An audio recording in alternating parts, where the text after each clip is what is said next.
Hello traders everywhere, Adam Hewison here, president and founder of iknow.com and co-founder of MarketClub with your midday market update for Monday the 26th of November.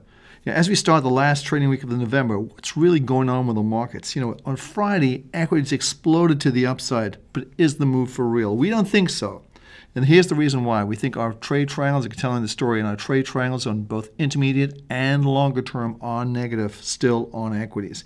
Gold exploded on Friday. We did tell you about that. The 1738 level, which we outlined explicitly in gold, was a key level in the upside. And gold just turned positive as we came on the air today.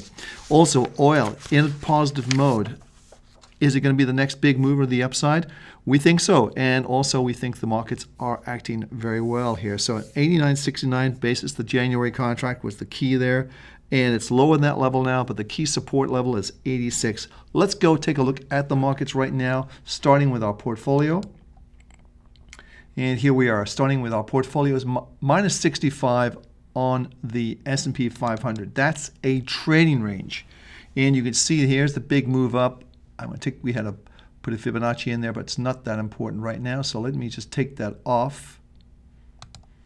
And that is basically what we're seeing is there's the rally back from the lows. We're over the 200-day moving average. The 200-day moving average is flattening out. That's the line you see right here on the screen. We've gone from a very oversold condition, a slight bullish divergence right there, as you can see. And let me show you what that means. You have a lower prices right here going this way.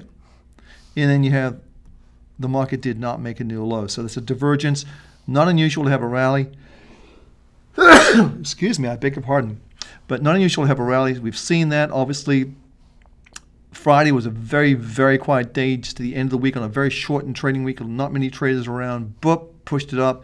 No follow through today. I think we're going to probably gyrate around this while, and then I think we'll start back down again. We may not take out the 1340 level, but certainly I don't think we're going to see much movement above these 1440 level on the upside. I just don't think it's there on the cards.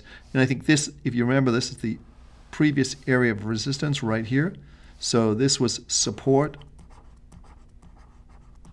And now I believe it is going to be resistance. So let's see how that plays out. And let's go to our next market. We're going to be looking at the Dow next online here. And here we are. Here's the Dow Jones. And you can see also this market's under pressure today. No follow through from Friday's big move up. I contend that was a short covering rally. They basically had the movement, the shorts really in their crosshairs. Boom, we moved up. And now there's no follow through. I think this midpoint, which is the Donchian trade channel we talked about, which is this line you're seeing right here coming in. I think that's probably going to be where this market sort of peters out and maybe goes back down. It's all going to hinge on what you've heard 1,000 times. The question is, are we going to go down on the fiscal cliff? There'll be optimism, pessimism. It's going to go all over the board. But watch the markets. The markets will tell you what they want to do, and that's the key to trading. So let's go to our next market. That's going to be the NASDAQ. This has been pushed up to a large degree because of Apple, because of Christmas, because of the iPads, you name it. But we've gone from a very oversold condition, which you see right down here, to a moderately, not overbought yet, but certainly a moderately positive position.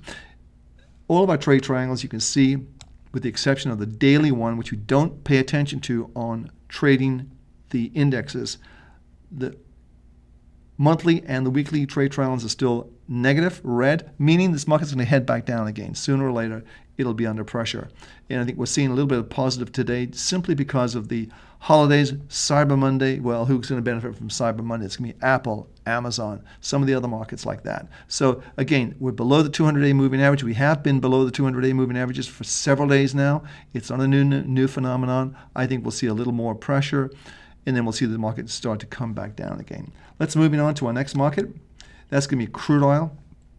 Crude oil, again, was under pressure early today. It sort of flattened out a little bit. Nothing dramatic to think about. So let's go a little closer. You can see this market has really been going sideways. If you look at this market, the way we look at it is you've got the beginnings of a nice kind of energy field, a support base right here. And this is the key level in the upside to watch, in my opinion. That's going to be 90. If we go over 90 in the January contract, that's $90 a barrel, then we're going to see this market really take off to the upside. That's the key level. We may go a little bit more. Maybe we're going to have another problem with the Middle East. I don't know. Maybe there's going to be something else that comes along the pike that we don't know. But the market, at least for the moment, in crude oil has stopped going down. And that's the key thing to remember. So we've been sort of going sideways, and we're stuck in this pattern, right, between 86 on the downside and 90 on the top. We need to see this movement change, and I'm guessing it's going to be on the upside. So let's see how that plays out. So let's just clear the screen and go to our next market. And the next market we're going to be looking at is going to be the euro dollar. Now this is pretty scary if you think about this for a moment. Here we have Europe is a disaster. We know that. But look what's been happening for the last several weeks. We've been actually going up in the euro, meaning the dollar's been going down. And what it's saying right now at this point in time is that the U.S. must be really bad if the euro is going up against it. But look at where we are currently. We're up against the highs of the Dow Jones trade channel, which is right here. We're also looking at these time windows. And if you measure this over, it's pretty much the same window. So I would think the chances are we're overbought. We're at the top of the Dow Jones trade channel. Our intermediate term trend is negative, indicating a trading range. 65 plus 65 is a trading range, indicating we'll probably have a pullback down soon in this market. So let's see how that plays out. But generally speaking, mixed reviews on this. 65, a conflict between the monthly and the weekly. Very, very important to look at that. It looks to me like you're going to see a little bit more back and forth trading. So let's just clear that screen off, go to our next market. And next market is going to be gold, spot gold. Now, if you remember last week, we said the 1738 level was a key level to this market. We moved over that level on Friday. Now, again, it would have been better had it been another day, but Friday it just happened to be the day that it happened. You've got a plus 100 with your trade triangles. You've also got a very strong base that's being built. You can see that right here. And this is this is the 1738 level. You basically went over 1738. We have enough momentum now, in my opinion, after a couple more days like this, to push this market up to 1800. And that's the next big resistance level in gold. And I think we're going to see that happening. It's all sort of primed to go. A lot of base. Actually, this is from October 21st, you could say. So you've got this huge base. We call this an energy field. And that looks to me like we'll see this market go higher. Certainly is a positive. We have another close where we are today, slightly higher on gold today. If we have a little more rallying power, let's say over the 52, 53, 54 level, then I think it's going to be another confirming signal that, yes, this was a legitimate move to the upside. You can see it, 1737.93. We ran it out to 1738, but that's the area that we got long on our intermediate term trade triangle. So we're showing nice profits on that. Our monthly's obviously very much in the money, and that's the key. So let's see how that plays out. Let's just clear the screen up and go to our next market. And that's going to be silver. Silver really was the leader in this whole movement, because if you remember, silver kicked in with a plus 100 much earlier. And if we just put our weeklies and dailies in, you can see, boom, it's all there. And of course, the daily kicked in again on Friday, which was a very positive day. But again, you have this large field, this energy field that's just continuing to build.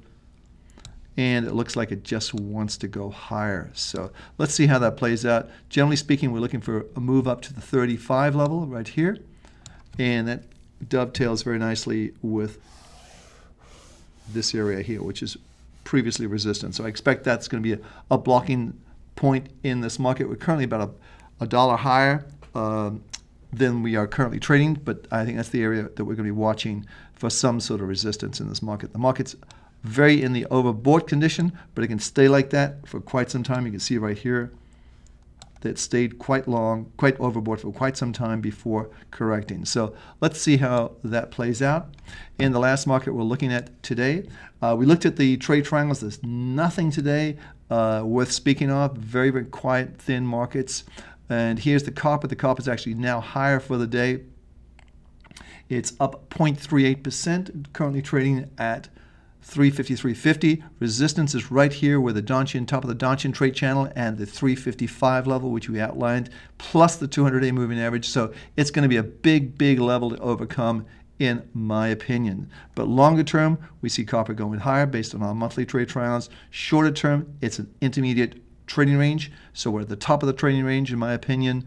And I think we'll see a sort of a pullback from the 355 levels. So let's see what happens. This is the last trading week of November. It's going to pick up a little bit, and I think more traders are looking at the market. But generally speaking, I think next week we get into December. Obviously, people are thinking of the holidays. It's Cyber Monday. Let's see how things work out. We will be doing, hopefully, a video this week that I think you'll enjoy. And by all means, check out our World Cup portfolio. It's done extraordinarily well. We'll be putting a video up later today on both the I Know blog and the members blog, so watch for that. So I'm Adam Hewison from Market Club. I'll be back tomorrow at the same time, same place. Have a great day trading.